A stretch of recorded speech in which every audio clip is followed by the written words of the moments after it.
मालती, आज कॉलेज का पहला दिन है। तू परिवार का नाम रोशन करने वाली है। इस दिन को याद रखना, ये दिन कभी वापस नहीं आएगा।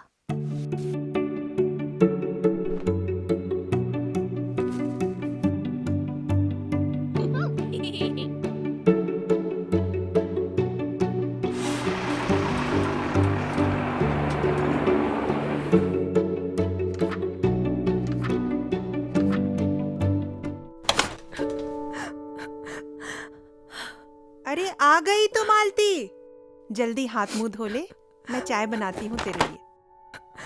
मालती, मालती, सुनाई नहीं दिया क्या? अरे क्या हुआ मालती, इतनी उदास क्यों है? बस बस अम्मा, मुझे और कॉलेज नहीं जाना है, कहीं नहीं जाना है। कॉलेज नहीं जाना? क्यों? बस कहा ना अम्मा, नहीं जाना है। अरे अपनी अम्मा को नहीं बताएगी? वो मुझे बहुत परेशान करता है अम्मा, रोज मुझे तंग करता है। कौन है वो बेटा? एक लड़का है, रोज बस में हमारे साथ जाता है।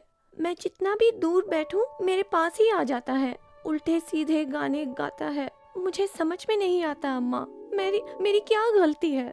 वो मेरे ही पीछे क्यों पड़ा है? अरे किसने कहा कि तेरी गलती है? हाँ, गलती तो तेरी बिल्कुल नहीं है।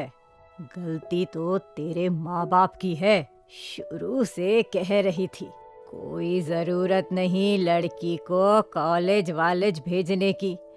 भीड़ भाड़ वाली बस में अकेले भेज के झंझट मोल लेने की। पर मुझ बुढ़िया की सुनता ही कौन है। अब भुगतो।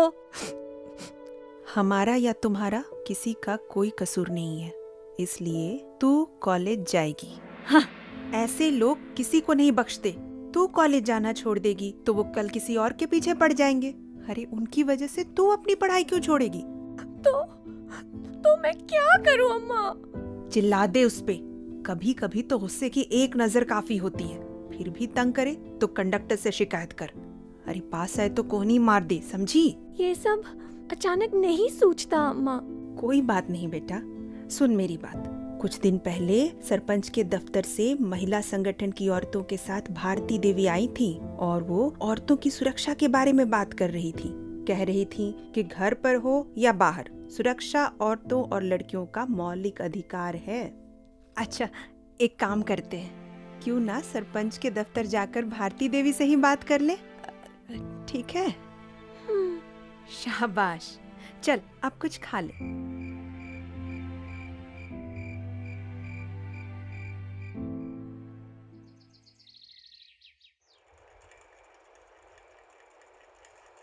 पहले तो मैं आपको धन्यवाद देना चाहती हूँ कि आपने इस घटना के बारे में मुझसे बात करने का निर्णय लिया।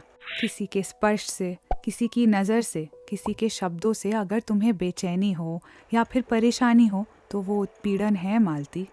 और हाँ, बिना इजाज़त कोई तुम्हें छुए, ज़बरदस्ती गले मिले या फिर चूम ले या फिर बुरी नज़र से तुम्हें देखे, सीटी मारे या आँख मारे या कोई भी अश्लील इशारे करे, जैसे कि तुम्हारे शरीर या फिर तुम्हारे लिबास के बारे में कोई टिप्पणी करे और बिना तुम्हारी इजाज़त के तस्वीर या वीडियो उतार ले। बेटे, ये सब यौन शोषण है। देखिए, ये जानकारी सिर्फ बड़ों के लिए नहीं है, बच्चों के लिए भी है। उन्हें भी इसके बारे में बात करने की शिक्षा दें।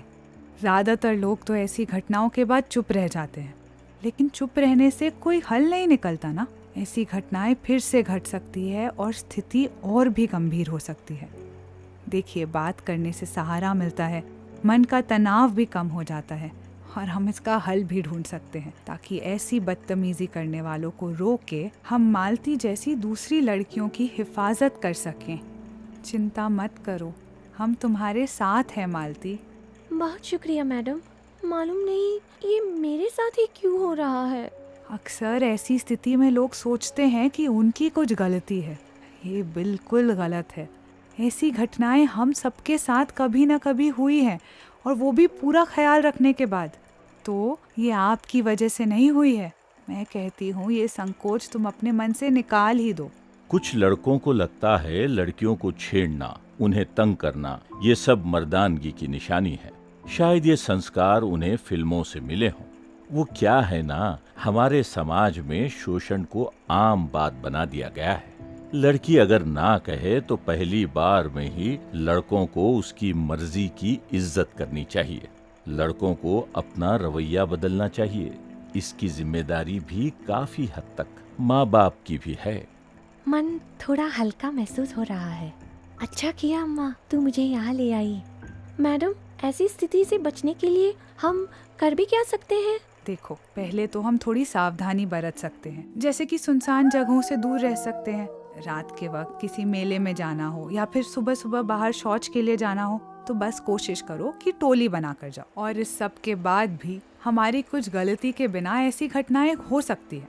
अगर ऐसा कुछ हुआ भी ना तो पहले याद रखो, डरो मत और सीधे लड़ने के लिए भी मत जाना। इससे तुम्हारी और दूसरों की सुरक्षा खतरे में पड़ सकती है। शांत रह के अपने आजू बाजू देखो, शायद आपकी मदद करने के लिए कोई लोग पास हो।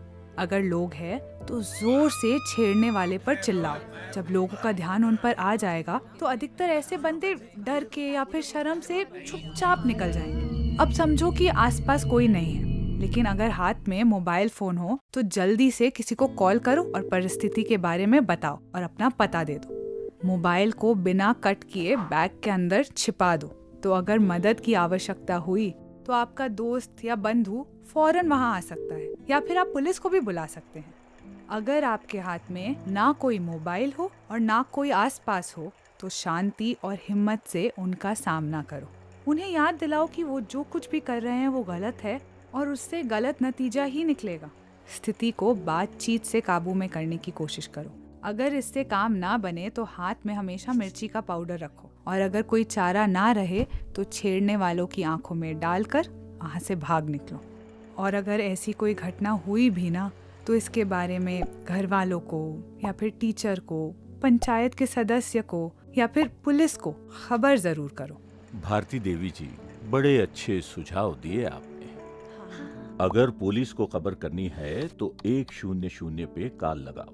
अगर महिला हेल्पलाइन से संपर्क करना हो तो 1091, और अगर सुरक्षा ऐप चाहिए तो 112। इसके अलावा अगर राष्ट्रीय महिला आयोग से संपर्क करना हो तो 782-717-0170 पर संपर्क करें। और हाँ, अगर इंटरनेट पे कोई तुम्हें तंग कर रहा हो या पीछा कर रहा हो तो cybercrime.gov.in पर जाके साइबर बुलिंग के खिलाफ रिपोर्ट भी लिखवा सकती हो।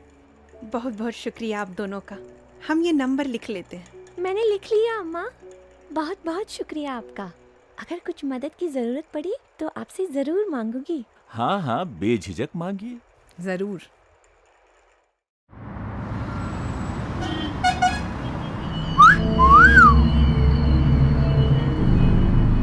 चिल्ला दे उस पे, फिर भी तंग करे तो कंडक्टर से शिकायत कर।